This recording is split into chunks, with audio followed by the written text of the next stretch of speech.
This is Microsoft Flight Simulator 2024. Now, in 2025, we're here on Xbox Series X taking a look at the updates, changes, and improvements to the game.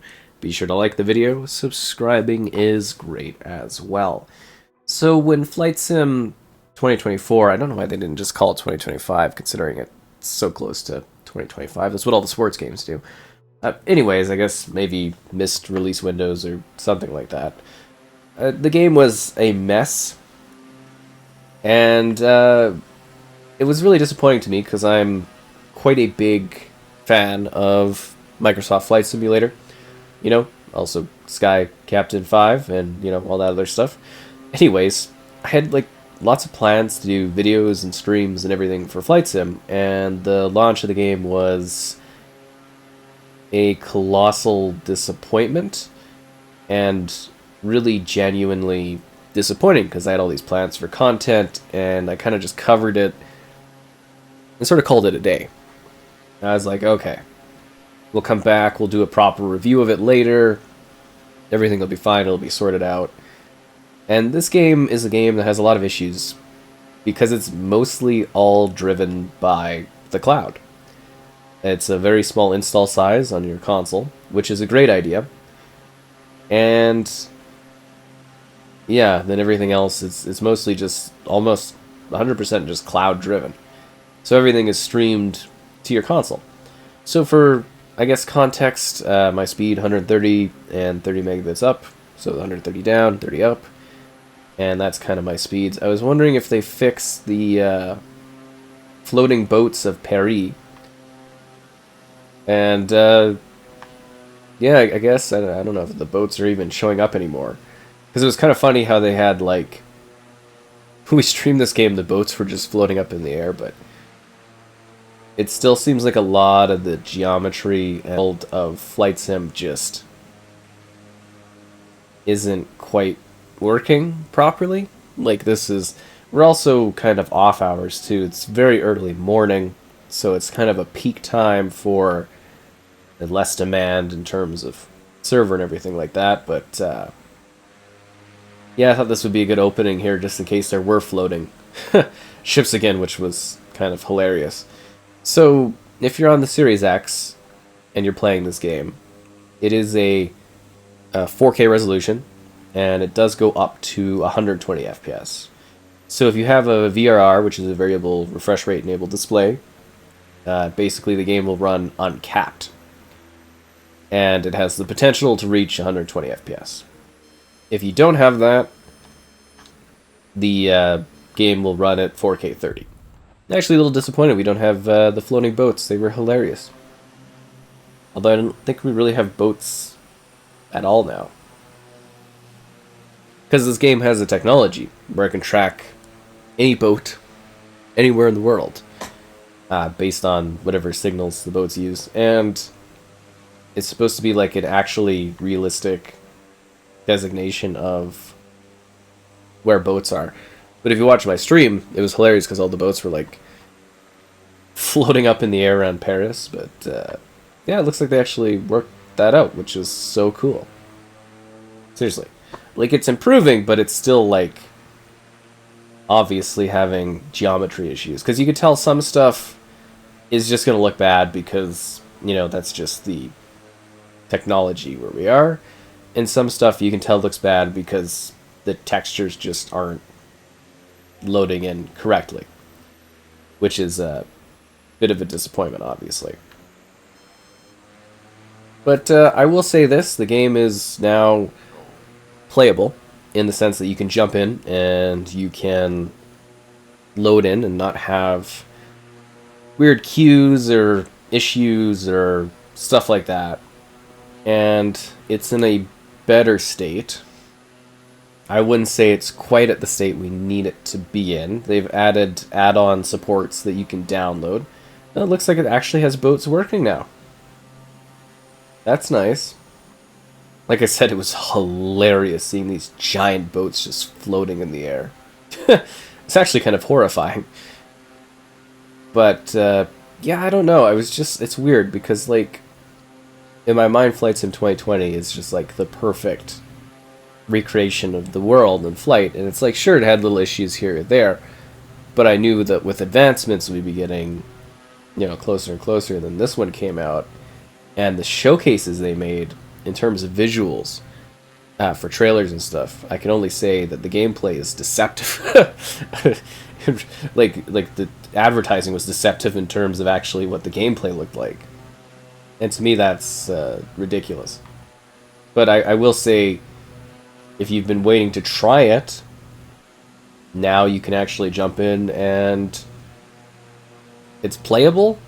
I don't know. I'm just like a little. The whole thing to me is incredibly disappointing. Like, this is apparently the state of the game for which they are. This is what they wanted it to be, in terms of like launch and stuff, and they are working on improving things. But it's just like, I don't know. It just doesn't quite feel like where it should be. Like, look how detailed and authentic these buildings are, and then how bad the environment around it looks. I don't know. At least it's miles better than it was on Series S. That looked like muddy soup. I might have to revisit the Series S version and take a look at it, because that game was, that was bad. So this is just Perry, which again I wanted to show just in case there were floating boats, because I thought that would be hilarious. But Flight Sim, if you're not familiar with it, it's the entire world. And you can do like events, or you can just free fly. I wanted to do careers, like there's hot air balloons and stuff and challenges. But because I played so little of the game, because of how bad it was, and how disappointing it was, I just really haven't cared to immerse my time with it, because I've been waiting for them to improve and fix things. So, yeah. I don't know, we're definitely in a lot better of a situation. That is for sure. And we're going to use the Calgary International Airport. And we're going to start our flight. Oh, I forgot to change the time of day. That is interesting that it's got the snow going on, though.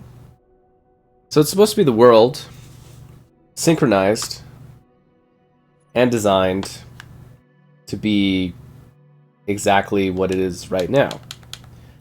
Real weathering, real flight conditions, a real environment that you can enjoy. And you can also change for different times, different weather, different time of day, different environment. Whatever you want the world to be. And that in itself is really, really quite exciting. As for me, it like, literally you can fly anywhere across the entire world, any way you want, with a wide variety of vehicles, well, planes and aviation things, and it's about the beauty of flight. Or at least that's what it's supposed to be. And it's just really quite fascinating that, like, a game that launched, to me, so amazingly well, is something where things have gotten so disappointingly off. And again, like I said, now it's a much more playable experience, but I'm just sitting here being so much more, I don't know how to describe it.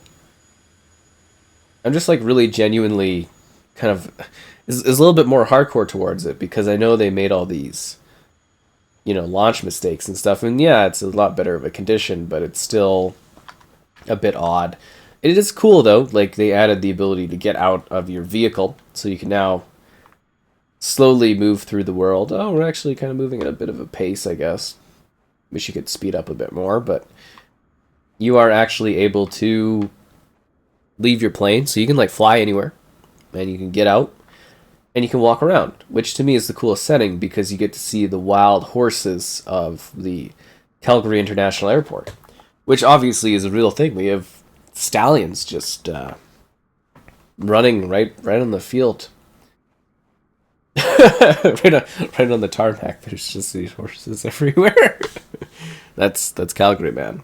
It's all about the Western life, just like the crop fields of the Calgary airport. Nay, am I right?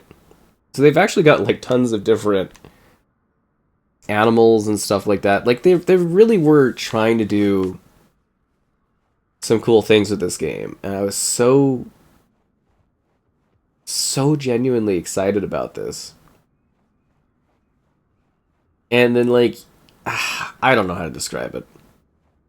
I had like the most excited and biggest plans for like the launch of this game. And it's better now, but it's still like it feels almost tainted. I don't know how to describe it. It's just like it's such a bummer.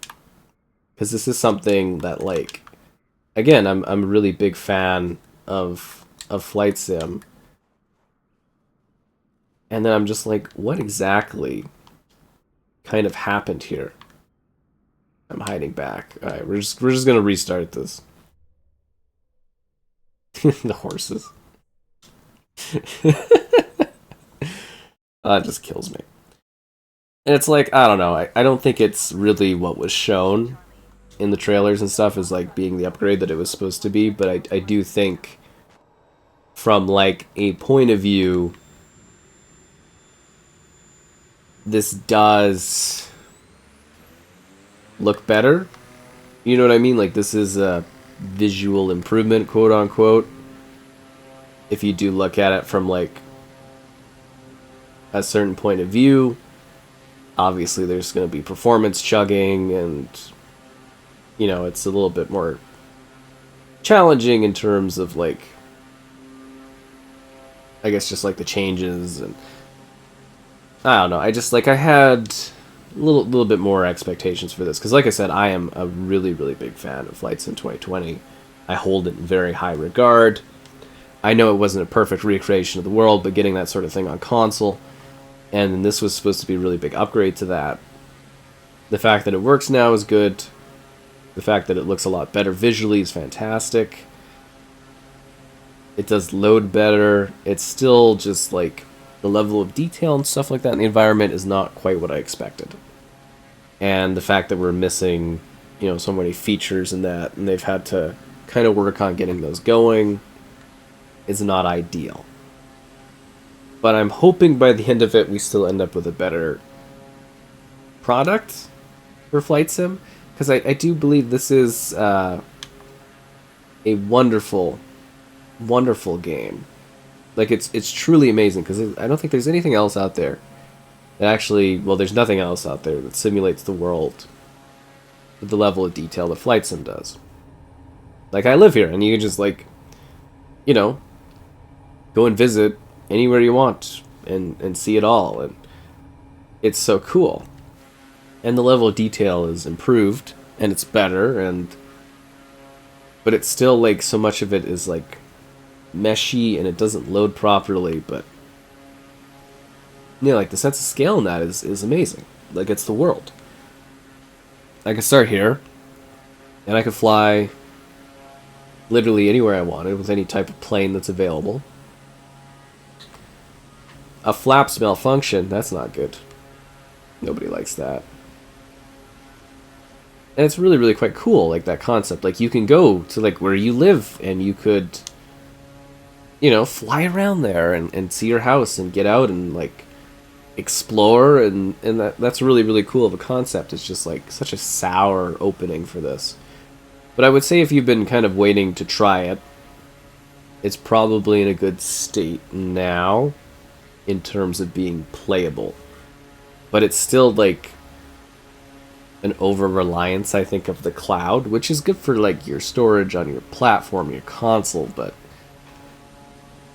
I don't know. I don't know if there's even winning with this particular entry. It's almost like the cloud stuff is such a cool concept, but like it's obviously not here. Because this should be like perfectly detailed. Right, and I doubt it's a console issue in terms of actually keeping this looking smooth. And obviously there's still like outdated stuff like that doesn't exist anymore there, but and it's not going to perfectly render any situation, even with the like this is actually an area that they've scanned, and theoretically with the cloud stuff, you know, any big world updates will just be applied, which is really cool. But there is an element where I don't know, it just doesn't seem quite what we were sort of teased. And I'm sure by the end of whatever flight sim run they have, it's like a 10-year plan with this. I'm sure by the end of it, we'll have an incredibly detailed thing. And, who knows, maybe in like 10 years, this game will be like even more flawless. In terms of like actually, I wouldn't call it flawless in capturing the world. I think the cloud version of this is really painfully showing some of the limitations of the technology, but they are trying something incredibly ambitious. It's just like, because of the launch, because of the situation, I'm just really hard on this game. Because I do think it's something quite beautiful. And it's just like, why would they be taking something that was like perfect and kind of messing up on it? And to me, that is ultimately super disappointing. But yeah, I do think this looks miles better here in 2025 compared to what it looked like when it launched in 2024. And I think that's important to keep in mind too, is that they actually have been working on improving the game. But it's still, as many of you are aware, the more hardcore flight sim fans, it's still missing stuff that was supposed to be added. And yeah, kind of sucks because I was just looking forward to doing all these crazy streams and missions and quests and stuff and challenges and exploring places and just loving flight sim like I did for 2020, and they just left such a bad taste. But hey, it's all streaming in properly now. We're not really having connectivity issues. For the most part, the assets and the textures, I'd say, are at like a medium kind of level of actually being at the level they should. It is weird how like some stuff is still really blocky and low res textured, outside of the realm of it being like a weird mess of glue that's stuck to the ground, but being like, actually kind of okay now. But yeah. So I can't wait to see how this turns out in the years to come. I'm assuming they're going to want to do this every 4 years or so now is probably the plan. Costco. Because it's like Flight Sim 2020, Flight Sim 2024. I'm assuming 2028 will be another Flight Sim. It'll just be more iterations upon the same thing, and then this one will evolve too. It was supposed to be a 10-year plan for Flight Sim, and I'm assuming that plan actually means iteration releases occasionally, to make some extra money and stuff like that. And I can't wait to see the future of that potential, as it is something like, again, I'm really into this game, and you can painfully see the difference between areas that they've actually like photographed and areas that they haven't. It is kind of hilarious because it's just the system trying to like use the mapping that's available to generate a world that is relatively realistic to the information they have. In terms of trees, the buildings, the roads, the traffic. And it's like, yeah, it's behind. Yeah, it's not perfect, but it is a reflection of everywhere in the world. And then, there's like animals and stuff like that, and you can visit any place at any time, on any day, in any sort of weathering. And it can be live, or it can be customized and tweaked, and yeah, it's kind of what you make out of it, really. And the performance is better too, and yeah, I think they've made some strides to make this better. I think they still have ways to go. And I'm sure we'll do occasional updates to take a look at this to talk about it more. Mostly my big thing coming here was kind of the start of 2025, how this is shaping up. Is this something you can even play now? Because that was a big issue too at launch, was like technical issues, and I think it's pretty easy to give it a go now and see if you're into this flight sim. It's just going to be a little reliant on your internet connectivity, but as you can tell from mine, it does seem to be rendering fine for the most part, and I think that allows you to enjoy a relatively fine, hopefully a little bit stress-free flying experience in flight sim. As, that's really what it should be, is enjoying flying and flight and not being annoyed by technical problems and stuff like that. But this launch has been eye-opening for me in terms of limitations of flight sim. and I'm hoping further updates will further make this look better and run better.